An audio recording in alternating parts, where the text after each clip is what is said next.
Good afternoon. My name is Joseph Pemberton. I work for the City of Mount Vernon, Department of Public Works in the Engineering Bureau. I work as an architectural designer, encompassing a lot of the city's properties and buildings that we have. I develop architectural plans. I coordinate construction at times. And there's a whole host of other things I do in that arena.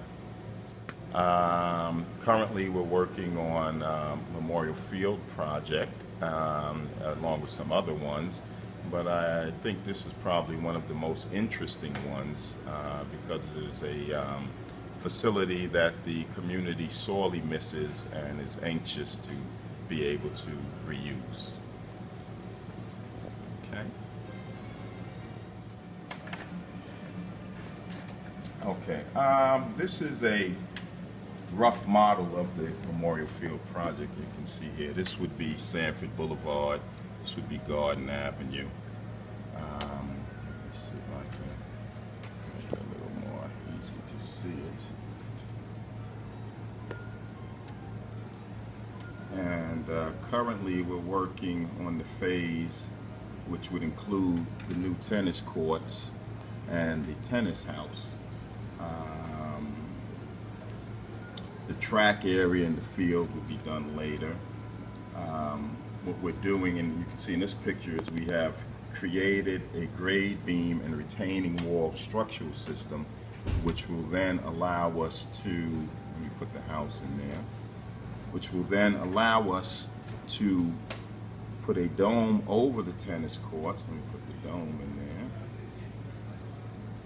there. And that will allow us to have tennis activities throughout the winter. So the dome will go over the courts like that, connect to the building so you can be in the building still viewing the tennis courts. Bring that around for you.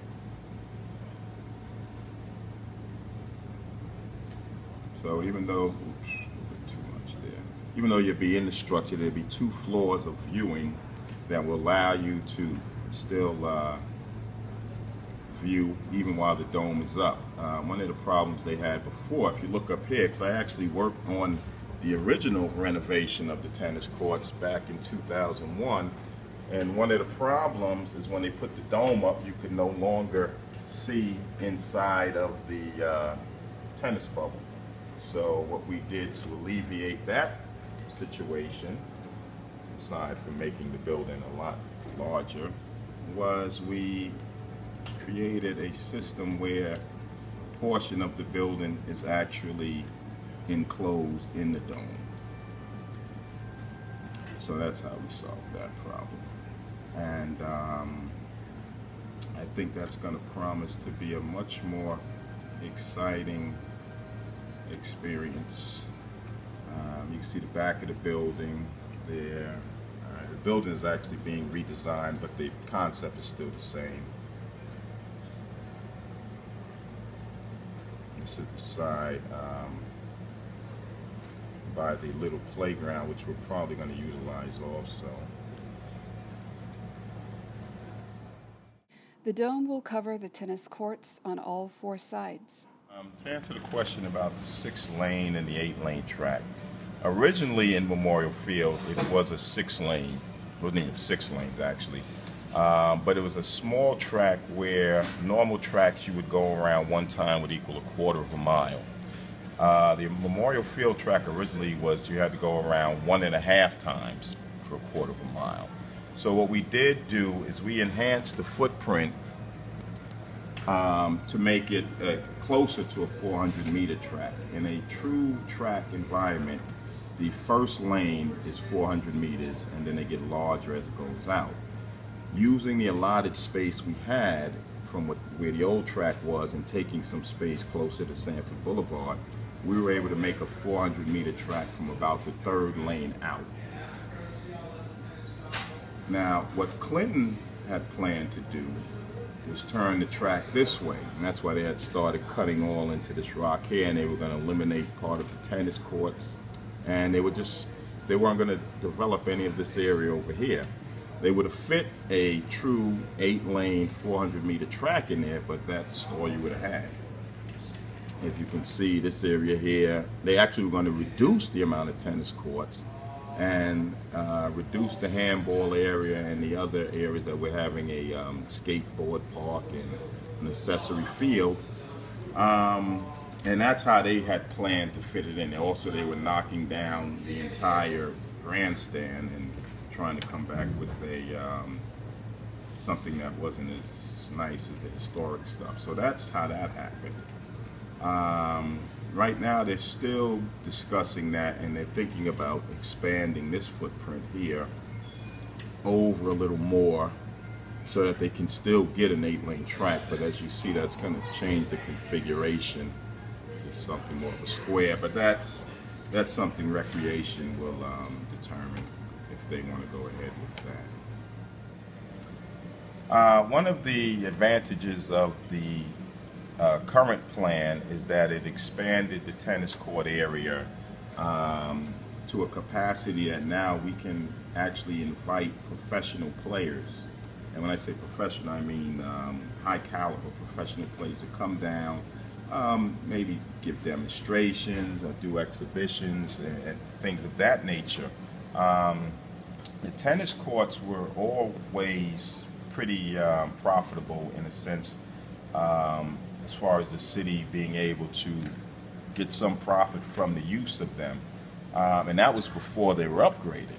Now they're going to be, the quality and the caliber player that can come down is going to be increasing, let alone we will also be increasing the number of courts and the facility.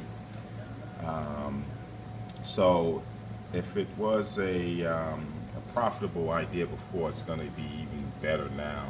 I have to admit I was not aware of how much involvement tennis actually had, and that was, say, 2-3 years ago. Now it's even grown, and not just because of the advent of Venus and Serena, but just because it's become more widely available to children in the inner city areas. I didn't realize how popular this was until it wasn't here. And that's when I got the gist that, you know, this is really a sport that's growing. So I'm happy to be involved with the project, and I can't wait until it's completed so that I can go, because I've been promised free tennis lessons myself. So I look forward to that. Aside from the tennis court renovation with the dome, which is in this area. Now this is actually shown in one-dimensional plane, so you don't see that this area is actually raised up and that the field and track sit down. And you also have the skateboard park area. Now the entire field, the new field will be, this will be all AstroTurf, synthetic turf, excuse me. This area up here will still be natural grass, which will allow us to hold different type of events up there that you can't hold on your, you know, synthetic turf. This will be probably for soccer practice, or if we have, say, a car show or something of that nature, they can still hold it up here. Of course, you can still sit up there and just picnic if you like, and things of that nature. One of the things about the other design was that they weren't doing anything in that area. After they removed the handball courts, they were just going to leave it undeveloped. So I don't think that really would have satisfied the, you know, the neighborhood well enough. Not only that, but this area provides, you can see natural grass accessory field area. It provides an area for seating, visitor seating, which that other plan didn't have, and just an area to do other things. It's accessible by a handicap ramp. Some of this design has changed, but it's pretty much the same concept though. But you can see we tried to utilize every portion of the site. Even this area here, we were going to make a small green area, a quiet zone, where there is a bus stop at the corner where you can wait for the bus there also, and then enter the park. But again, here, nothing being done with that piece of land, and you know, we didn't think that was a satisfactory design. One of the reasons why, and I think this addresses the concern about people saying that they don't see anything going on. One of the things that we have to do, and a lot of people don't understand methods of construction, is in this case, you have Sanford Boulevard and you have Garden Avenue, and you have no access to the site from back here. So all the work that's being done here in the north end, we have to do first and work our way out. In other words, we couldn't start on the grandstand or the field or anything first, which would be more visible from Sanford, of course. And that's because we wouldn't be able to then get to the rear of the site. So what we basically had to do, we start from the rear, and that's what we're doing. And again, you can't really see any work being done from Sanford Boulevard because this area is also elevated, and two, it's the distance. That's over 400 feet away. Now, as we move to the grandstand area and to the field and all of this, then people are going to be able to see it from right there. But this is one of the things I think that is misleading about the project, because people can't see anything visibly happening from Sanford Boulevard, and they think that nothing is happening, and that's not correct. Right now we're doing a lot of subsurface work. Let's see if I can find some other pictures. So again, you don't see anything that is above. Matter of fact, I can show you. This is the electrical going in for.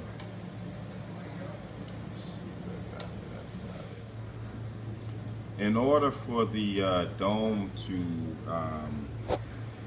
operate, it needs of course, a mechanical system, which will sit here on a pad.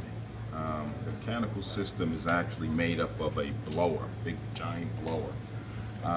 This is the area actually on the site where you can see we were preparing to do the slab. The slab has been done now, but you can see all the underground service wires, conduits for the wiring that had to be installed first. Now, throughout the site, we're doing a tremendous amount of that, so you don't see that. Obviously, you can't see that from Sanford Boulevard, what we're putting in the ground back here in this area. So I think that's why, for so long, people thought nothing was going on at the site when we were doing a lot of underground or subsurface work.